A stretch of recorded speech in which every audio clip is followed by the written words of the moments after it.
ये वीडियो खास तौर पर कन्या राशि वालों के लिए बनाया गया है क्योंकि इसमें जून 2025 के मासिक राशिफल की पूरी जानकारी दी जाएगी।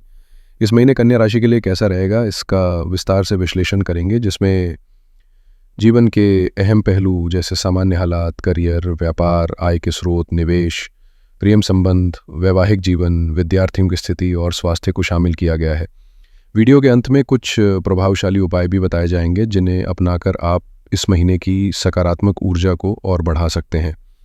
अगर आपकी लग्न राशि कन्या है या चंद्र राशि कन्या है तो दोनों ही राशियों के लिए ये राशिफल उपयोगी रहेगा। आप अपनी स्थिति के अनुसार इसे देख सकते हैं।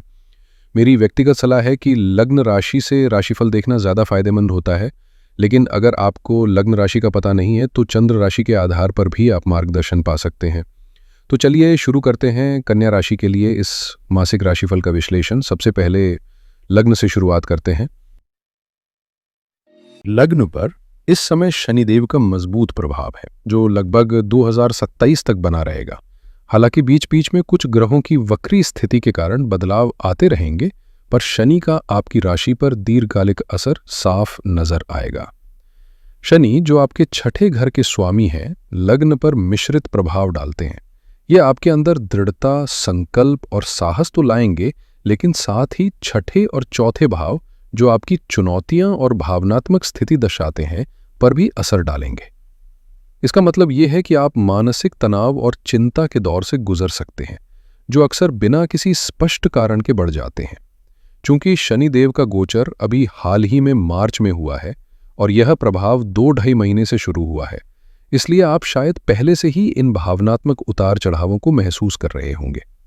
अब समय है कि आप इस प्रभाव को समझकर अपने मन को शांत रखने के लिए प्रयास करें, क्योंकि ये चुनौती आपके अंदर नए अनुभव और मजबूती भी लेकर आएगी। हर ग्रह की अपनी एक अनूठी ऊर्जा होती है और शनिदेव की खासियत है उसकी धीमी चाल और कभी-कभी उदासीनता। जब शनि लंबी अवधि तक आपके लग्न पर प्रभाव डालते हैं, खासकर छठे घर के स्वामी होने के नाते, तो ये आपकी जिंदगी में चिंताएं और तनाव बढ़ा सकते हैं। इसलिए इस समय स्ट्रेस, भावनाओं और चिंता को संभालने की कला सीखना बेहद जरूरी है। लेकिन शनि की ये चुनौती सिर्फ दबाव ही नहीं लाती, क्योंकि वे पंचमेश और सप्तम भाव से आपके लग्न को देख रहे हैं, जो आपके जीवन में बड़े बदलाव और नए अवसरों के द्वार खोल सकती है।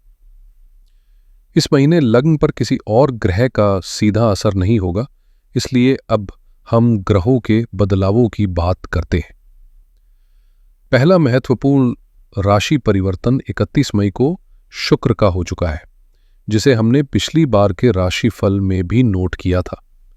लेकिन जून के महीने से ही इसका पूरा असर महसूस होगा, क्योंकि ये परिवर्तन महीने के आखिरी दिन हुआ है। शुक्र आपकी राशि के धनेश और पंचमेश दोनों है, और मेरे अनुभव में कन्या राशि के लिए शुक्र एक खास योग कारक ग्रह की तरह काम करता है, जिससे उनकी शुभता बढ़ जाती है। हालांकि शुक्र का अष्टम भाव में होना आमतौर पर नेगेटिव माना जाता है, पर यह पूरी तरह से बुरा नहीं होता। धन के स्वामी का अष्टम भाव में प्रवेश करना गुप्त धन, अचानक संपत्ति, विरासत या परिवार से मिलने वाले अप्रत्याशित लाभों का संकेत देता है। साथ ही शुक्र, जो आपके भाग्य स्थान का स्वामी भी है, उनका अष्टम में होना अचानक आय और शेयर बाजार जैसी जगहों से फायदा मिलने की संभावना को दर्शाता है। हालांकि नवमेश का अपने ही 12वें भाव में जाना पिता की सेहत और बॉसों के साथ रिश्तों में खटास ला सकता है, जिससे भाग्य का पूरा साथ नहीं मिलता। इसलिए इस महीने ज्यादा भाग्य पर निर्भर रहना सही नहीं होगा। लेकिन जहां तक शुक्र का सवाल है, उनका अष्टम भाव में होना गुप्त ज्ञान और छुपे हुए संसाधनों को जागृत करने के लिए काफी अनुकूल साबित होगा। शुक्र का अष्टम भाव में होना वैवाहिक जीवन पर थोड़ा तनाव लेकर आ सकता है, क्योंकि इस स्थिति में व्यक्ति का मन इधर उधर भटकता रहता है, जिससे शादीशुदा जिंदगी में अनबन या समस्याएं उत्पन्न हो सकती हैं। वहीं एक और खास ग्रह परिवर्तन भी हो रहा है, जो आपकी राशि के लिए बेहद महत्वपूर्ण है। 6 जून को आपका लग्नेश बुध अपने ही स्वर्गीय स्थान यानी 10वें घर में प्रवेश कर गया है, जहां वह उच्च योग बना रहा है। ये स्थिति राजयोग कहलाती है और इसे पंच महापुरुष योग भी माना जाता है, क्योंकि यहाँ दो केंद्र भावों के स्वामी साथ साथ बैठे हैं, जो आपके लिए करियर में अभूतपूर्व सफलता का संकेत है। 10वां घर पदोन्नति, सम्मान और प्रोफेशनल ग्रोथ का घर है, और जब लग्न का स्वामी और सप्तम भाव का स्वामी दोनों इसी घर में होते हैं तो प्रमोशन और नए अवसरों के दरवाजे खुलते हैं। इसके अलावा ये दोनों ग्रह चौथे भाव यानी घरेलू जीवन और मानसिक शांति को भी सकारात्मक रूप से प्रभावित कर रहे हैं, जिससे काम और निजी जिंदगी दोनों में संतुलन बना रहेगा। इस ग्रह गोचर से आपका करियर नई ऊंचाइयों को छू सकता है और लंबे समय तक सफलता आपके साथ रहेगी। प्रॉपर्टी से जुड़े मामलों में इस समय आपके लिए शानदार अवसर खुल रहे हैं, और मेरे नजरिए से बुध का ये गोचर आपके जीवन में एक महत्वपूर्ण मोड़ साबित होगा। जब लग्न का स्वामी 10वें घर में होता है तो व्यक्ति में बड़ी एम्बिशंस होती हैं और वो अपने लक्ष्य हासिल करने की ताकत रखता है। इस महीने आपको खुद को साबित करने का सुनहरा मौका मिलेगा। अपने हुनर, ज्ञान और क्षमता को दुनिया के सामने लाने का समय है। ये समय बिल्कुल भी पीछे हटने या चुप रहने का नहीं, बल्कि आगे बढ़ने और कुछ बड़ा करने का है। साथ ही दो केंद्र भावों के स्वामी जब एक साथ केंद्र भाव में रहते हैं तो आपकी कुंडली को गहरी स्थिरता और मजबूती मिलती है, जो जीवन में टिकाऊ सफलता की नींव रखती है। गुरु और बुध दोनों ही इस केंद्र में हैं। जहां गुरु ज्ञान और विस्तार का प्रतीक है, वहीं बुध बुद्धिमत्ता और विवेक का। इसलिए ये योग आपके लिए मानसिक स्पष्टता, सूझबूझ और मजबूत निर्णय लेने की क्षमता लेकर आएगा, जिससे आप अपने रास्ते पर मजबूती से आगे बढ़ेंगे। गुरु और बुध का मिलन कुछ हद तक जटिल जरूर होता है, क्योंकि ज्योतिष शास्त्र में इन्हें अक्सर विरोधी माना जाता है। हालांकि बुध गुरु को शत्रु मानता है, लेकिन गुरु बुध को नहीं। ये दोनों ज्ञान के स्वरूप हैं, इसलिए इनके बीच तालमेल कम होता है।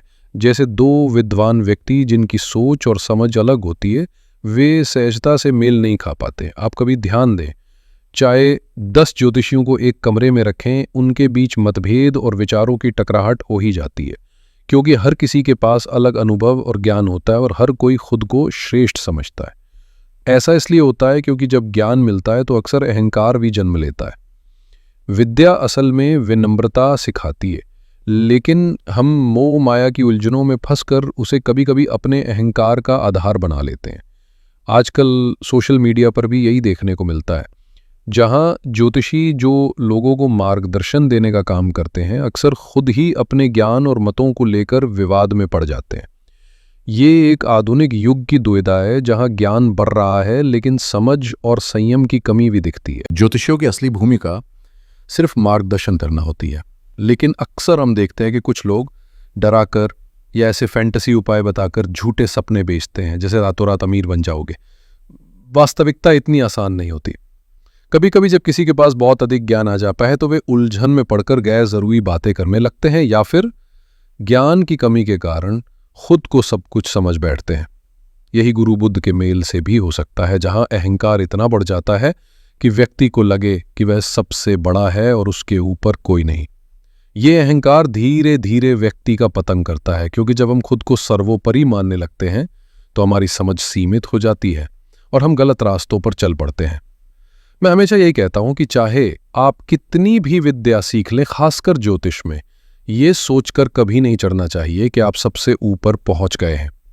ज्ञान की ये दुनिया इतनी व्यापक है कि जहां आप समझते हैं कि आप सब कुछ जानते हैं, वहीं अगले दिन ये विद्या आपको एक नई सीख और चुनौती दे सकती है। यही विद्या की खूबसूरती और गहराई है। ज्योतिषियों की असली भूमिका सिर्फ मार्गदर्शन करना होती है, लेकिन अक्सर हम देखते हैं कि कुछ लोग डराकर या ऐसे फैंटेसी उपाय बताकर झूठे सपने बेचते हैं, जैसे रातों रात अमीर बन जाओगे। वास्तविकता इतनी आसान नहीं होती। कभी कभी जब किसी के पास बहुत अधिक ज्ञान आ जाता है तो वे उलझन में पड़कर गैर जरूरी बातें करने लगते हैं, या फिर ज्ञान की कमी के कारण खुद को सब कुछ समझ बैठते हैं। यही गुरु बुध के मेल से भी हो सकता है, जहां अहंकार इतना बढ़ जाता है कि व्यक्ति को लगे कि वह सबसे बड़ा है और उसके ऊपर कोई नहीं। ये अहंकार धीरे धीरे व्यक्ति का पतन करता है, क्योंकि जब हम खुद को सर्वोपरि मानने लगते हैं तो हमारी समझ सीमित हो जाती है और हम गलत रास्तों पर चल पड़ते हैं। मैं हमेशा यही कहता हूं कि चाहे आप कितनी भी विद्या सीख लें, खासकर ज्योतिष में, ये सोचकर कभी नहीं चढ़ना चाहिए कि आप सबसे ऊपर पहुंच गए हैं। ज्ञान की ये दुनिया इतनी व्यापक है कि जहां आप समझते हैं कि आप सब कुछ जानते हैं, वहीं अगले दिन ये विद्या आपको एक नई सीख और चुनौती दे सकती है। यही विद्या की खूबसूरती और गहराई है। ज्योतिषियों की असली भूमिका सिर्फ मार्गदर्शन करना होती है, लेकिन अक्सर हम देखते हैं कि कुछ लोग डराकर या ऐसे फैंटेसी उपाय बताकर झूठे सपने बेचते हैं, जैसे रातों रात अमीर बन जाओगे। वास्तविकता इतनी आसान नहीं होती। कभी कभी जब किसी के पास बहुत अधिक ज्ञान आ जाता है तो वे उलझन में पड़कर गैर जरूरी बातें करने लगते हैं, या फिर ज्ञान की कमी के कारण खुद को सब कुछ समझ बैठते हैं। यही गुरु बुद्ध के मेल से भी हो सकता है, जहां अहंकार इतना बढ़ जाता है कि व्यक्ति को लगे कि वह सबसे बड़ा है और उसके ऊपर कोई नहीं। ये अहंकार धीरे धीरे व्यक्ति का पतन करता है, क्योंकि जब हम खुद को सर्वोपरि मानने लगते हैं तो हमारी समझ सीमित हो जाती है और हम गलत रास्तों पर चल पड़ते हैं। मैं हमेशा यही कहता हूं कि चाहे आप कितनी भी विद्या सीख लें, खासकर ज्योतिष में, ये सोचकर कभी नहीं चढ़ना चाहिए कि आप सबसे ऊपर पहुंच गए हैं। ज्ञान की ये दुनिया इतनी व्यापक है कि जहां आप समझते हैं कि आप सब कुछ जानते हैं, वहीं अगले दिन ये विद्या आपको एक नई सीख और चुनौती दे सकती है। यही विद्या की खूबसूरती और गहराई है। ज्योतिष विद्या का सही सम्मान और संस्कार के साथ विकास बेहद जरूरी है, तभी ये ज्ञान वास्तविक जीवन में उपयोगी साबित हो सकता है। बहुत से लोग ज्योतिष सीखते हैं, लेकिन सवाल ये उठता है कि क्या उनका ज्ञान सच में दूसरों के लिए मददगार होता है? जब तक आपके ज्योतिषीय ज्ञान से लोग लाभान्वित नहीं हो पाते, तब तक सीखने का कोई सार नहीं। आजकल कई लोग सोशल मीडिया पर तेजी से लोकप्रियता हासिल कर लेते हैं, अपने कोचिंग या प्रोडक्ट्स बेचकर जल्दी नाम कमा लेते हैं, लेकिन असली चुनौती होती है असली मार्गदर्शन देना। मैं मानता हूं कि फीस लेना ठीक है, लेकिन वो तभी न्यायसंगत होगा जब आप ईमानदारी से लोगों को सही दिशा दिखा पाए। गुरु बुद्ध के प्रभाव से कभी कभी अहंकार इतना बढ़ सकता है कि वो कामकाजी या व्यक्तिगत जीवन में बाधा बन जाता है। इसलिए अपने अहंकार और स्वाभिमान पर नियंत्रण रखना बेहद जरूरी है। इसी के साथ 7 जून को मंगल का एक बड़ा राशि परिवर्तन होगा, जो कई महीनों बाद अपनी चाल में पुनः सक्रिय हो रहा है। यह बदलाव आपके जीवन में नई ऊर्जा और अवसर लेकर आ सकता है। मंगल जब 12वें घर में प्रवेश करता है तो केतु के साथ मिलकर अंधारत दोष का निर्माण करता है, जो अपने अंदर एक मिश्रित प्रभाव लिए होता है। यानी इसमें अच्छे और चुनौतीपूर्ण दोनों पहलू मौजूद है। मंगल इस स्थिति में विपरीत राजयोग बनाता है, जो ज्योतिष में खास माना जाता है, क्योंकि ये त्रिक भावों यानी 6, 8 और 12 जैसे कष्टकारी स्थानों पर स्थित ग्रहों के स्वामी के कारण बनता है। और आज के समय में ये विपरीत राजयोग ही अक्सर सफलता के मुख्य सूत्रधार होते हैं। ऐसे राजयोग वाले लोग सामान्य तौर पर कठिनाइयों से घबराकर नहीं रहते, बल्कि वे चुनौतियों का सामना करके अपने लिए नए रास्ते बनाते हैं। इसलिए उनकी सफलता के पीछे यही विपरीत और नीचभंग राजयोग का जादू होता है। 12वें घर में ये स्थिति दर्शाती है कि आपके अंदर जोखिम उठाने की क्षमता है, बदलाव को स्वीकार करने की ताकत है और आप अपने जीवन में नई दिशा लेने के लिए तैयार है। यही ऊर्जा आपको अनपेक्षित मोड़ और अवसर भी दे सकती है। ये आपके अंदर छठे घर में राहु और मंगल के प्रभाव से ऐसी ताकत जागेगी जो आपके विरोधियों को मात देने में सक्षम होगी। यानी दुश्मन मुकाबला करने के बजाय पीछे हटने को मजबूर होंगे। इस समय लीगल मामलों और प्रतियोगिताओं में सफलता के भी मजबूत संकेत हैं। हालांकि 12वें घर में अंगारक दोष और लग्नेश मार्केश के साथ गुरु के बैठने से सेहत पर ध्यान देना जरूरी हो जाता है, क्योंकि ये संयोजन अचानक स्वास्थ्य समस्याओं, अस्पताल जाने या डॉक्टर के पास जाने की नौबत ला सकता है। खासकर अगर पहले से कोई दिक्कत चल रही हो तो सतर्कता बेहद जरूरी है। साथ ही केतु के 12वें घर से छठे और चौथे घरों की ओर देखना परिवार में किसी की बीमारी या चोट का संकेत भी देता है। इसलिए घर वालों की सेहत पर भी विशेष ध्यान रखें। इसके बाद 15 जून को सूर्य का गोचर होगा, जो एक ऐसा ग्रह है जो ज्यादातर समय अपनी राशि परिवर्तन निश्चित समय पर ही करता है। और जैसे जैसे मौसम बदलते हैं, सूर्य भी अपनी चाल से नए बदलाव लेकर आता है। सूर्य सामान्यतः 14 से 15 तारीख के आसपास अपनी राशि बदलते हैं, क्योंकि वो हर दिन लगभग 1 डिग्री गति से आगे बढ़ते हैं। इसी वजह से उन्हें दिवाकर कहा जाता है, यानी जो दिन और रात का स्रोत है। इस बार 15 जून को सूर्य आपके 10वें घर मिथुन राशि में प्रवेश करेंगे, जो करियर के लिहाज से बेहद सकारात्मक संकेत है। खास तौर पर क्योंकि इस समय सप्तम भाव के स्वामी गुरु यानी लग्नेश और 10वें घर के स्वामी बुध और सूर्य सभी प्रमोशन के मजबूत कारक बनकर उभर रहे हैं। यदि आपके ऑफिस में इस वक्त प्रमोशन या पदोन्नति की प्रक्रिया चल रही है तो 15 जून के बाद आपके लिए ये अवसर बेहद फलदायी साबित हो सकता है।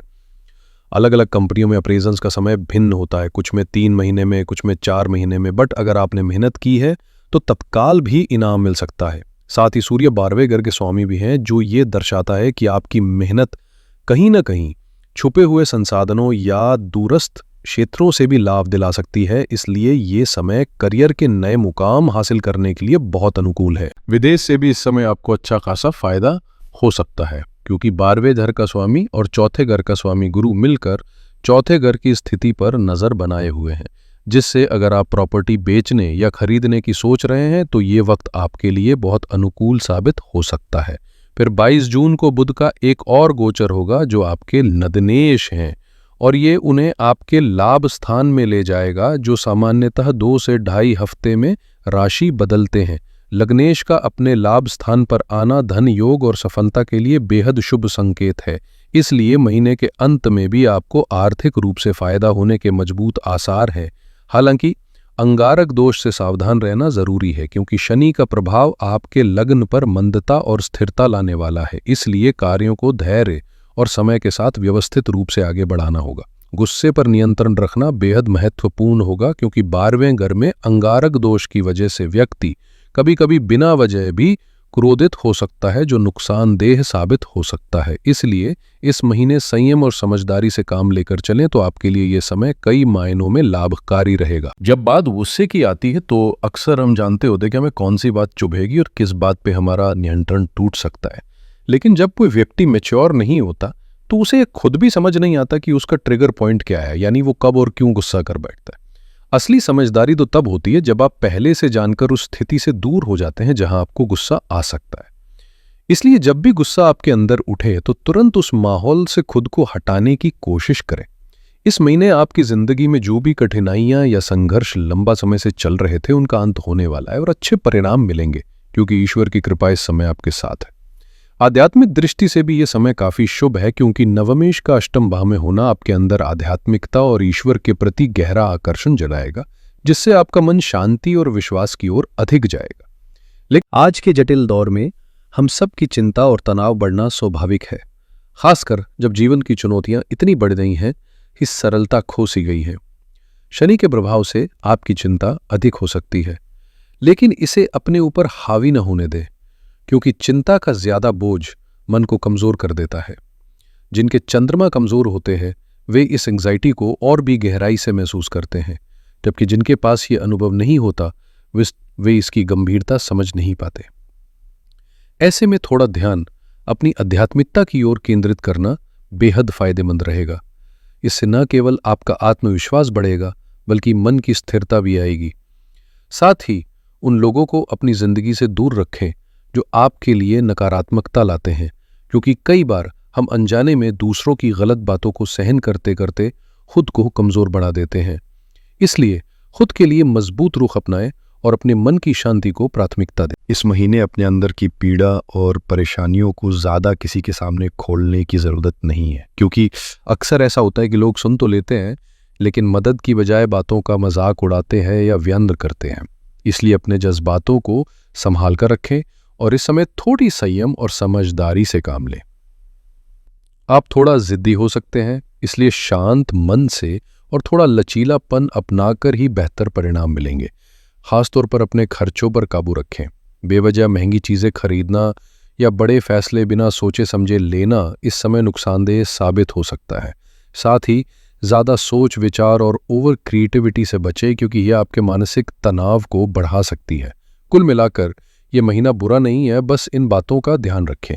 बात करें नौकरी की तो इसमें यह समय आपके लिए सकारात्मक संकेत दे रहा है और अवसरों की उम्मीद बनी रह सकती है।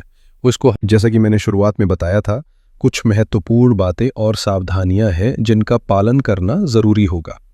सबसे पहले बात करते हैं 10वें भाव में गुरु की स्थिति की, जो अक्टूबर तक वहीं बने रहेंगे और उनकी गति भी तेज होती जाएगी, यानी वे अतिचारी बनने की ओर बढ़ रहे हैं। लेकिन इसे गलत समझना कि गुरु 7 साल तक लगातार अतिचारी रहेंगे, ये एक मिथक है जो भ्रम फैलाता है। असल में ग्रहों की स्थिति डिग्री के अनुसार बदलती रहती है और अतिचार का समय भी सीमित होता है। कभी कभी ग्रह वक्री होकर अपनी गति से पीछे हटता है या अगली राशि में प्रवेश करके वापस लौट आता है। इसलिए अगले कुछ वर्षों में गुरु कुछ समय के लिए अगली राशि में जाएंगे, वहां घूमकर वापस आएंगे, जो उनकी अतिचारी गति को दर्शाता है। पर यह स्थायी स्थिति नहीं है। इस बात को समझना जरूरी है ताकि आप गलत धारणाओं में न फंसें और सही दिशा में अपनी योजना बना सकें। ये कहना कि गुरु 7 साल तक लगातार अतिचारी रहेंगे पूरी तरह से गलत है और ये भ्रम फैलाने वाला वक्तव्य है जो लोगों को उलझन में डाल देता है। असल में गुरु की गति अभी बढ़ रही है और ये धीरे धीरे तेज होती जाएगी, जिससे ये एक परिणाम देने वाला ग्रह बन जाएगा। इसलिए ये समय अपने कौशल को साबित करने और अपने प्रदर्शन को नई ऊंचाइयों तक ले जाने का बेहतरीन अवसर है। गुरु ज्ञान के प्रतिनिधि होते हैं, इसलिए अगर आप कुछ नया सीखने या अपने करियर में प्रगति करने की सोच रहे हैं तो ये समय बहुत अनुकूल है। इस महीने का पहला महत्वपूर्ण गोचर शुक्र का होगा, जो 31 मई को 10वें भाव से 11वें भाव में प्रवेश करेगा, जिससे अचानक अतिरिक्त आय या बोनस मिलने के संकेत मिलते हैं, खासकर अगर आपका ऑफिस ऐसा माहौल देता हो। इसके साथ ही महीने का मुख्य गोचर बुध का होगा, जो 10वें भाव में आकर प्रमोशन के मजबूत योग बनाएगा, क्योंकि कर्म के केंद्रों के स्वामी वहां पर सशक्त स्थिति में रहेंगे, जिससे आपके करियर में नई ऊर्जा और अवसर उत्पन्न होंगे। ये समय आपके करियर में तरक्की और पदोन्नति के लिए बेहद अनुकूल है, क्योंकि ये संकेत देता है कि पद पाने का विशेष योग बन रहा है। 10वें भाव में गुरु और बुध का साथ आपके प्रोफेशनल ग्रोथ को नई ऊंचाइयों तक ले जाने वाला है, जो कैरियर में सकारात्मक बदलाव और उन्नति की संभावना को दर्शाता है। मंगल का 7 तारीख को 12वें भाव में प्रवेश करना थोड़ा सावधानी मांगता है, क्योंकि इससे तीसरे भाव में बने अंगारक दोष के कारण सहकर्मियों के साथ संवाद में कुछ गलतफहमी हो सकती है। इसलिए बातचीत में स्पष्टता बनाए रखना जरूरी होगा। इसके बाद 15 तारीख को सूर्य का गोचर भी आपकी पदोन्नति की संभावनाओं को और मजबूत करेगा, जिससे ये पूरा महीना प्रोफेशनल सफलता और अपनी पहचान बनाने के लिए बेहद फलदायी साबित होगा। खासतौर पर 15 तारीख के बाद का समय आपको विशेष रूप से शुभ अवसर प्रदान करेगा। ये महीना आपके लिए बहुत ही सकारात्मक संकेत लेके आ रहा है, लेकिन जैसा मैंने पहले भी कहा, गुरु और बुध का प्रभाव आपके अहंकार को बढ़ा सकता है। जब हम अपने आप को बहुत बड़ा समझने लगते हैं तो अक्सर हम अपनी असली स्थिति को समझ नहीं पाते और लोग इसका फायदा उठा लेते हैं। अक्सर हमें बाद में ये एहसास होता है कि उस वक्त हमें चुप रहना चाहिए था, क्योंकि हमारा अहंकार ही हमें गलत फैसलों की तरफ ले जाता है। इसलिए इस समय अपने अहंकार को नियंत्रित रखना जरूरी है। ज्यादा बात करने की बजाय अपने काम को बोलने दें, क्योंकि आपका कार्य ही आपकी सबसे बड़ी पहचान बनेगा। 15 तारीख को सूर्य का गोचर प्रमोशन के मजबूत योग बनाता है, खासकर जब शनि और सूर्य 10वें और 7वें भाव को जोड़ते हैं, जो करियर में उन्नति के लिए बेहद शुभ होता है।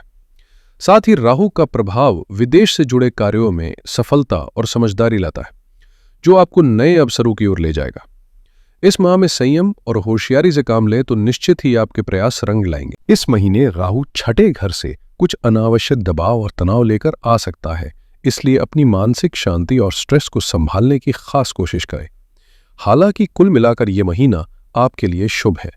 22 तारीख को बुध का गोचर 11वें घर में होगा, जो आपके लिए धन की वृद्धि के संकेत देता है, खासकर जब प्रमोशन की संभावना भी बनी हुई है। शुक्र का गोचर महीने के आखिरी दिनों में होगा, जिसका असर जुलाई में ज्यादा महसूस होगा। जैसे मैंने पहले भी कहा, इस दौरान आपका अहंकार आपको परेशान कर सकता है, इसलिए इसे नियंत्रित रखना बेहद जरूरी है। ज्यादा अहंकार से आपका नाम खराब होने का खतरा रहता है, खासकर जब कुछ लोग जानबूझकर आपके खिलाफ हो सकते हैं। ध्यान रखें कि आत्मसंदेह और अहंकार में फर्क होता है। आत्मसंदेह तो कभी कभी सुधार की दिशा में मदद करता है, जबकि अहंकार कई बार आपकी तरक्की में बाधा बन सकता है। इस महीना संतुलन बनाकर चलना आपके लिए सफलता की कुंजी साबित होगा, ताकि इस महीने आपकी रचनात्मकता चरम पर होगी, जिससे आप अपनी अलग पहचान बना सकते हैं और नेतृत्व कौशल दिखाने के सुनहरे मौके हासिल कर सकते हैं। अपने सीनियरों के साथ सम्मानजनक और समझदारी भरा रिश्ता बनाना बेहद जरूरी होगा, क्योंकि एक चालाक इंसान हमेशा अपने सीनियरों से सकारात्मक संबंध बनाकर ही फायदे उठाता है। यह चाटुकारिता नहीं, बल्कि व्यावहारिक बुद्धिमानी है जो आपकी सफलता में सहायक होगी। आपकी सूझबूझ साफ नजर आएगी, जिससे जटिल समस्याओं का समाधान आसानी से निकलेगा और स्थिति पर आपका नियंत्रण मजबूत होगा। लेकिन ध्यान रखें, जहां भी आपको लगे कि किसी मुद्दे को समझना मुश्किल है, वहां अकेले खुद को सब कुछ सही करने का बोझ न उठाएं, क्योंकि इससे नुकसान होने की संभावना ज्यादा होती है। यदि आप इन बातों का ध्यान रखेंगे तो यह महीना आपके लिए बहुत फायदेमंद साबित होगा और आपको सकारात्मक परिणाम जरूर मिलेंगे। मेरे नजरिए से ये वक्त आपके लिए शुभ है और कोई भी विपत्ति आने वाली नहीं। इस महीने बिजनेस के मामले में आपके लिए सकारात्मक बदलाव नजर आ रहे हैं, खासकर क्योंकि शनि अब आपके सप्तम भाव में है और लगभग 2 महीने से वहां ठहर चुके हैं। बड़े ग्रहों के आगमन से हमेशा कुछ न कुछ बदलाव होते हैं, जिनमें समय के साथ अच्छे और बुरे दोनों तरह के प्रभाव देखने को मिलते हैं। इसलिए जल्दबाजी न करें और धैर्य से काम लें। शनि के आने से खर्चे बढ़ सकते हैं, क्योंकि सप्तम भाव से वे 12वें भाव के भी स्वामी हैं, लेकिन साथ ही लाभ के भी जिम्मेदार हैं, जिसका मतलब है कि आपके पास पैसे के आने के स्थिर स्रोत भी होंगे। जुलाई में शनि की वक्री गति आने वाली है, जो आपके लिए बड़े स्तर पर बदलावों का संकेत है। इसलिए इस जून में आप जो भी बदलाव या सुधार करना चाहते हैं, उनकी योजना बनाकर धीरे धीरे उन्हें लागू करना शुरू कर दें। इसके साथ ही 31 मई को शुक्र का गोचर हो चुका है, जो आपके अष्टम भाव में प्रवेश कर चुका है। शुक्र आपके धन और भाग्य भाव का स्वामी है, इसलिए इसका असर आपके बिजनेस पर भी खासा सकारात्मक दिखेगा। कुल मिलाकर यह समय व्यावसायिक फैसलों के लिए अनुकूल है। बस संयम बनाए रखें और परिस्थितियों को समझदारी से संभालें। इस महीने की शुरुआत में ही आपको कोई बड़ा अवसर मिल सकता है, जो आपके लिए खासा सकारात्मक साबित होगा। जब बात ग्रहों के गोचर की आती है तो सबसे पहले बुध का गोचर नजर आता है, जो आपके लग्नेश और सप्तम भाव में केंद्रित होकर नए क्रिएटिव और उत्पादक विचारों को जन्म देगा। यदि आप फैमिली बिजनेस शुरू करने या उसमें चल रही किसी समस्या को सुलझाने की सोच रहे हैं, तो ये समय अत्यंत अनुकूल है। इसके बाद 7 जून को मंगल का गोचर होगा, जिससे अंगारक दोष उत्पन्न होगा, जो आपके व्यापार पर असर डालेगा, खासकर तब जब आपका व्यवसाय उत्पाद आधारित हो।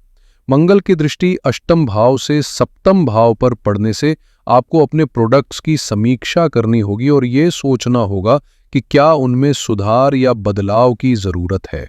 इस संयोजन से आपको नए रणनीतियों को अपनाने और अपने व्यापार को और बेहतर बनाने का मौका मिलेगा। बस सही दिशा में काम करने की जरूरत है। चाहे आप मार्केटिंग के क्षेत्र में हो, पैकेजिंग को लेकर काम कर रहे हो या प्रोडक्ट की मैन्युफैक्चरिंग में लगे हो, इस समय आपको अपने उत्पादों में सुधार के लिए गहराई से सोचने की जरूरत है। मशीनरी बदलनी हो, नई टेक्नोलॉजी अपनानी हो या उत्पादन की प्रक्रिया में बदलाव करना हो, ये वो वक्त है जब आपको इन सभी पहलुओं पर ध्यान देना होगा, ताकि आपके प्रोडक्ट्स में क्वालिटी और परफॉर्मेंस दोनों बेहतर हो सके। खासकर उन बिजनेस वालों के लिए जो प्रोडक्ट बेस्ड हैं, यानी जो वस्तुएं बनाते हैं या क्रिएट करते हैं, उन्हें अपने निर्माण के हर चरण में बदलाव लाने की योजना बनानी चाहिए। लेकिन साथ ही सप्तम से छठे घर में बने अंगारक दोष की वजह से पार्टनरशिप और सप्लायर्स के साथ टकराव हो सकते हैं, जो व्यापार में बाधा बन सकते हैं। व्यापार में कई लोग जुड़े होते हैं, पार्टनर्स, सप्लायर्स, मिडलमैन, क्लाइंट्स, और इनमें से किसी के साथ भी विवाद हो सकता है। इसलिए कोशिश करें कि विवादों से बचें, क्योंकि एक समझदार व्यापारी कभी अनावश्यक बहस में नहीं उलझता, या बल्कि अपनी बात शांति और बुद्धिमानी से रखता है, ताकि काम बिना रुकावट आगे बढ़े। अगर आप सचमुच सफलता चाहते हैं तो दूसरों से संवाद करने का तरीका सीखिए, जैसे कि सफल बिजनेसमैन करते हैं, क्योंकि यही तरीका आपके व्यापार को टिकाऊ और मजबूत बनाता है। बिजनेस चलाना सचमुच एक कला है, इसलिए हर कोई इसे कर नहीं पाता। हालांकि ज़्यादातर लोग करना चाहते हैं, लेकिन जो इसे समझदारी और कला के साथ संभालता है वही सफल होता है। इस वजह से कोशिश करें कि व्यापार में अनावश्यक बहसों से बचे, क्योंकि 12वें घर में बने अंगारक दोष से नुकसान भी हो सकता है। खासकर अगर आपका प्रोडक्ट बेस्ड बिजनेस है तो बड़े स्तर पर कोई खराब प्रोडक्ट बन जाना जोखिम भरा साबित हो सकता है। ध्यान रखें, 15 जून को सूर्य का राशि परिवर्तन होगा और वे आपके 10वें घर में प्रवेश करेंगे, जो आपके करियर या गवर्नमेंट संबंधित कामों के लिए बहुत शुभ संकेत है, क्योंकि ये आपके कर्म भाव में बैठते हैं और आपके लिए ज़रूरी बाधाएं हटाने का मौका देते हैं। इसके बाद 22 जून को बुध का गोचर सप्तम से पंचम घर में होगा, जो ये दर्शाता है कि जून के अंत तक या उसके बाद आपके लिए कोई बड़ा प्रोजेक्ट या अवसर आ सकता है जो न केवल धन वृद्धि करेगा बल्कि आपके बिजनेस को नई ऊंचाइयों तक पहुंचाएगा। इस पूरे समय संयम और सूझबूझ के साथ कदम बढ़ाना आपके लिए लाभकारी रहेगा। ये महीना बिजनेस के लिहाज से कुल मिलाकर बहुत सकारात्मक नजर आता है, लेकिन कुछ छोटी छोटी बहसें या मतभेद हो सकते हैं, खासकर पार्टनर्स या क्लाइंट्स के साथ, जिन पर अधिक ध्यान न दें और उन्हें बढ़ावा देने से बचें। दस्तावेज़ों और कॉन्ट्रैक्ट्स की पूरी समझ के साथ काम करें क्योंकि लापरवाही से बाद में परेशानी हो सकती है। इस समय पैसों के सही प्रबंधन और उनका सही उपयोग बेहद ज़रूरी होगा। साथ ही महीने में आपको थोड़ा फ्लेक्सिबल और स्पॉन्टेनियस रहना होगा क्योंकि कभी कभी लंबी सोच विचार के बिना तुरंत निर्णय लेना पड़ सकता है, इसलिए आलस्य न करें, लेकिन अपनी वाणी और व्यवहार में सौम्यता बनाए रखें क्योंकि यही आपकी सबसे बड़ी ताकत साबित होगी। इनकम के मामले में भी यह महीना अच्छा है, खासकर जब शुक्र अष्टम भाव में है जो धन समृद्धि और लक्ष्मी के ग्रहों का स्वामी है, इसलिए आर्थिक तौर पर बढ़त की उम्मीद है। कुल मिलाकर सोच समझकर संयम और सूझबूझ के साथ आगे बढ़ें तो फायदा होगा। इस महीने बुध की चाल आपकी राशि के लिए काफी खास है क्योंकि ये पहले 10वें घर में रहकर आपके करियर और स्थिति को स्थिरता देता है। फिर 22 तारीख को 11वें घर में प्रवेश करके धन लाभ और नए अवसरों के द्वार खोलता है। शुरुआत के 10 दिन निवेश के लिहाज से अनुकूल रहेंगे, लेकिन मध्य का समय थोड़ा सावधानी मांगता है। वहीं महीने के आखिरी 10 दिन में फिर से नए निवेश के अवसर उभरेंगे। खर्चों की बात करें तो 12वें घर में अंगारक दोष की उपस्थिति अचानक और बड़े खर्चों का संकेत देती है, खासकर उन चीजों पर जो पहले रुकी हुई थीं, जैसे इलेक्ट्रिकल उपकरण, वाहन, गैजेट्स। संभव है कि आपका लैपटॉप, मोबाइल या कोई जरूरी सामान खराब हो और उसकी मरम्मत या बदलने में काफी पैसा लगे। कपड़ों पर भी खर्च बढ़ सकता है, इसलिए बजट पर ध्यान देना जरूरी होगा ताकि ये अचानक खर्च आपके वित्तीय संतुलन को ना बिगाड़े। कुल मिलाकर यह महीना पैसों के आगमन के साथ साथ खर्चों के मामले में भी सतर्क रहने की सीख देता है। इस महीने अचानक कई यात्राओं पर भारी खर्चा हो सकता है और सोशल इवेंट्स में भागीदारी के लिए भी आपको पैसे खर्चने पड़ेंगे। साथ ही अपनी कुछ व्यक्तिगत इच्छाओं को पूरा करने में भी बजट थोड़ा फैल सकता है। अब बात करते हैं प्यार और रिश्तों की, जहां ये समय थोड़ा मिश्रित दिखता है। पुराने रिश्तों में अगर लंबे समय से कोई संवाद नहीं हो रहा या दूरी बनी हुई है तो बेहतर होगा कि अतीत को पीछे छोड़कर आगे बढ़ें, क्योंकि जिंदगी सिर्फ प्यार तक सीमित नहीं है और अटके रहना आपकी व्यक्तिगत प्रगति में बाधा बन सकता है। नए रिश्तों की संभावना है, लेकिन ये ज़्यादा स्थायी नहीं लगते, बल्कि ज़्यादातर आकर्षण और फ्लिंग जैसी स्थिति में रहेंगे। यानी आज के ज़माने के मुताबिक नो फ्लिंग्स नॉलेज वाले हल्के फुल्के रिश्ते जो लंबे समय तक टिक नहीं पाएंगे। जो लोग वर्तमान में रिलेशनशिप में हैं उनके लिए भी ये समय थोड़ा उलझा हुआ नजर आ रहा है, इसलिए संयम और समझदारी से कदम बढ़ाना जरूरी होगा। इस महीने की खास बात यह है कि मंगल का गोचर 7 तारीख को होगा, जिससे पंचम भाव पर उनका प्रभाव खत्म हो जाएगा और ये आपके लिए राहत भरा संकेत है। पहले बात करते हैं शुक्र की, जो अब अष्टम भाव में प्रवेश कर चुका है और केतु के प्रभाव में रहने की वजह से कुछ चुनौतियां उत्पन्न कर सकता है, खासकर इंटीमेसी और आपसी समझ के मामले में, जिससे रिश्तों में थोड़ा तनाव बन सकता है। 6 तारीख को बुध का गोचर हो चुका है जो लग्नेश होकर केंद्र भाव में पहुंचा है, जिससे सोच और समझ में सुधार होगा, लेकिन अगले ही दिन मंगल का पंचम भाव से निकलना आपके लिए एक सकारात्मक बदलाव लाएगा, क्योंकि मंगल पंचम भाव पर कब्जा किए हुए थे और वहां से उनका हटना आपकी क्रिएटिव और रोमांटिक पहलुओं को बेहतर करेगा। इसके अलावा 15 तारीख को सूर्य का गोचर 6ठे भाव में होगा, जो लग्नेश के साथ होने के कारण थोड़ी अनावश्यक टेंशन और परेशानियां लेकर आ सकता है, खासकर स्वास्थ्य और रोजमर्रा के कामकाज में। इसलिए इस समय खुद को तनाव से बचाना जरूरी होगा। कुल मिलाकर ग्रहों की ये चालें आपके जीवन में मिश्रित प्रभाव लाएंगी, लेकिन सही समझ और धैर्य से आप इन चुनौतियों को अवसरों में बदल सकते हैं। आप देखेंगे कि 15 तारीख तक चीजें सामान्य तौर पे ठीक चलेंगी, लेकिन उसके बाद अहंकार की टकराहटें सामने आ सकती हैं जो बिना वजह की समस्याएं पैदा करेंगी। शुक्र इस महीने लगभग 29 तारीख तक अष्टम भाव में रहेंगे, जिससे विश्वास और भरोसे के मामलों में बार बार सवाल उठेंगे। हालांकि कुल मिलाकर ये महीना खराब नहीं कहा जा सकता, बस मैंने जो महत्वपूर्ण बिंदु बताए हैं उन पर सावधानी से ध्यान देना जरूरी है। तनाव जरूर रहेगा, लेकिन उसे संभालना आपके हाथ में है।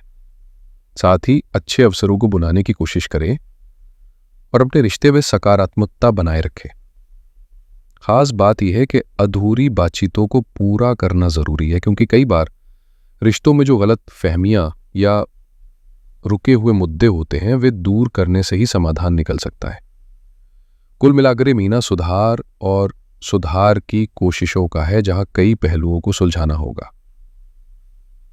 अब बात करते हैं वैवाहिक जीवन की, जहां स्थिति उतनी अनुकूल नहीं दिखती, क्योंकि शनि की उपस्थिति लंबे समय तक बनी रहेगी। खासकर कन्या राशि के लिए ये चुनौती भरा वक्त हो सकता है। हर किसी के साथ समस्याएं एक जैसी नहीं होंगी, लेकिन ग्रहों का प्रभाव सब पर रहेगा। बस उसकी तीव्रता और असर अलग अलग हो सकता है। जिनकी कुंडली में पहले से ही कई दोष मौजूद है, खासकर सप्तम भाव में, वहां वैवाहिक जीवन में जटिलताएं अधिक देखने को मिलती हैं। मंगल दोष को अक्सर लोग बहुत डरते हैं, मगर सच ये है कि मंगल दोष अकेले तलाक या बिखराव की वजह नहीं बनता।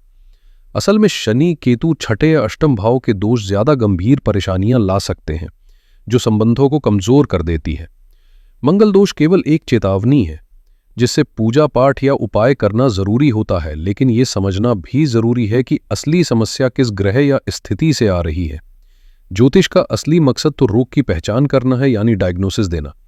इसलिए जब भी ज्योतिषी के पास जाएं, अपने सवालों को स्पष्ट रूप से रखें ताकि आपको सही दिशा निर्देश मिल सके, क्योंकि ज्योतिष एक सामान्य विश्लेषण नहीं, बल्कि आपकी जिंदगी की वास्तविक चुनौतियों को समझने और समाधान निकालने की कला है। हर कोई ज्योतिष तो कर सकता है, लेकिन असली चुनौती होती है गहराई में जाकर यह समझना कि असल में समस्या कहाँ छुपी है। यही तो ज्योतिष का असली काम है। फिलहाल शनि काफी समय से एक ही स्थान पर है, लेकिन इसका मतलब यह नहीं कि हर किसी की जिंदगी पर बुरा असर पड़ेगा। जिनकी कुंडली में ज्यादा दोष है, खासकर कन्या राशि के जातकों की, इनकी शादीशुदा जिंदगी में पिछले कुछ महीनों से जटिलताएं बढ़ी हैं, उनके लिए यह समय चुनौतीपूर्ण रहा होगा। वहीं जिनकी कुंडली मजबूत है, उन्हें थोड़े बहुत मतभेद तो हो सकते हैं, पर समस्याएं गंभीर नहीं होंगी। ग्रहों का प्रभाव सब पर पड़ेगा, लेकिन उसकी तीव्रता और प्रकृति कुंडली के हिसाब से बदलती रहती है। शुक्र का अष्टम भाव में होना और केतु का प्रभाव रिश्तों में विश्वास की कमी, अंतरंगता की दूरी और आकर्षण में कमी को दर्शाता है। वहीं बुध का गोचर 6 तारीख को हुआ है, जो कुल मिलाकर सामान्य है और कोई बड़ी परेशानी पैदा नहीं करेगा। इस समय परिस्थिति को समझकर संभलना ही सही रास्ता होगा। अलग 2042 मंगल का ये गोचर बेहद निर्णायक साबित होगा, क्योंकि पहले से ही सप्तम भाव में शनि का दबाव था और अब अंगारक दोष के रूप में मंगल ने भी अपनी चुनौती बढ़ा दी है। इसका मतलब है कि इस दौरान रिश्तों में, खासकर वैवाहिक जीवन में, विवाद, झगड़े और तनाव की संभावना बढ़ जाएगी। इसलिए सावधानी बरतना बेहद जरूरी है। 15 तारीख को सूर्य का गोचर होगा, जो कुछ मामलों में नुकसान या उलझनों को जन्म दे सकता है, जिससे आपको अतिरिक्त मुश्किलें झेलनी पड़ सकती है। ये महीना आसान नहीं होगा, इसलिए संयम और समझदारी से काम लें। इस वक्त जीवन में संतुलन बनाने पर खास ध्यान दें। हर बात पर प्रतिक्रिया देने से बचें और गुस्से को नियंत्रित रखें। अपने साथी को सिर्फ प्रेमी नहीं, बल्कि एक सच्चे साथी के रूप में स्वीकार करें, जो आपकी जिंदगी का हिस्सा है। जहां संदेह हो उसे साफ करें और आगे बढ़ने की कोशिश करें। इस सफर में जुनून और भरोसा आपके सबसे बड़े सहारे होंगे। अपने और अपने पार्टनर की कमजोरियों को समझना इस महीने खास जरूरी होगा, क्योंकि हर किसी के व्यवहार के पीछे कोई न कोई वजह छिपी होती है। अगर आपका साथी गुस्सा करता है तो उसके पीछे छुपे कारणों को जानने की कोशिश करें, क्योंकि जब हम उस वजह तक पहुंचते हैं तो खुद की गलतियों को भी समझने का मौका मिलता है और आत्मचिंतन का रास्ता खुलता है। यह महीना थोड़ा चुनौतीपूर्ण हो सकता है, खासकर स्टूडेंट्स के लिए। अगर हम पढ़ाई की बात करें तो शुरुआती 10 दिन बेहद फायदेमंद रहेंगे, खासकर जो सरकारी परीक्षाओं की तैयारी कर रहे हैं उनके लिए यह समय और भी शुभ रहेगा। हालांकि बीच के 10 दिन थोड़े भ्रमित और अनिश्चित हो सकते हैं, लेकिन महीने के आखिरी 10 दिन फिर से सकारात्मकता लेकर आएंगे। पंचम भाव का स्वामी शनि सप्तम में राजयोग की स्थिति बना रहा है, जो छात्रों के लिए एक अच्छा संकेत है। बुध, जो कि लग्नेश और छात्र जीवन का कारक है, शनि महीने के शुरू में शुभ स्थिति में है और 6 तारीख को 10वें भाव में प्रवेश करके सफलता और नौकरी के नए अवसरों को जन्म देगा। मंगल का गोचर 7 तारीख को होगा और वो 6ठे भाव को देखेगा, जो आपके कामकाज और संघर्ष के क्षेत्र से जुड़ा है। कुल मिलाकर यह महीना सोच समझकर कदम बढ़ाने और धैर्य बनाए रखने का है, जहां समझदारी और सही दिशा से आप अपने लक्ष्यों को हासिल कर सकते हैं। इस महीने राहु की मौजूदगी और 15 तारीख को सूर्य के गोचर के साथ प्रतियोगिता के क्षेत्र में आपके लिए बेहतरीन अवसर पैदा होंगे, क्योंकि यह समय फिर से बुध आदित्य योग का संयोग लेकर आ रहा है। पंचम भाव से 6ठे भाव में यह योग विद्यार्थियों के लिए सफलता के द्वार खोलता दिख रहा है। खासकर उन समस्याओं को जो अटकी हुई थी, वे अब समाधान की ओर बढ़ेंगी। स्टूडेंट्स के लिए यह महीना बेहद फलदायी रहेगा और 11 से 22 तारीख के बीच बुध का फिर से गोचर पंचम भाव में होने से महीने के अंत तक कोई बड़ी खुशखबरी या महत्वपूर्ण उपलब्धि आपके रास्ते में आ सकती है। खास बात यह है कि यह समय आपके आत्मविश्वास और परिपक्वता को भी बढ़ाएगा। लेकिन साथ ही मैं सुझाव दूंगा कि आलस्य से दूर रहें और बिना सोच विचार के कोई बड़ा फैसला लेने से बचें।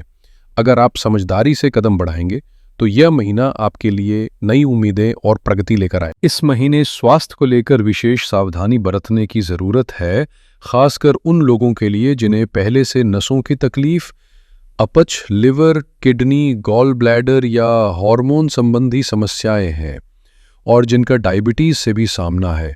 उन्हें और भी सतर्क रहना होगा।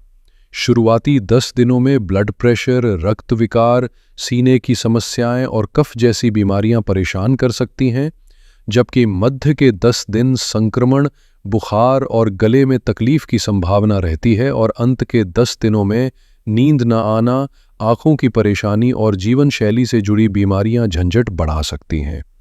स्वास्थ्य सुधार के लिए कुछ आसान लेकिन प्रभावी उपाय बताए जा रहे हैं।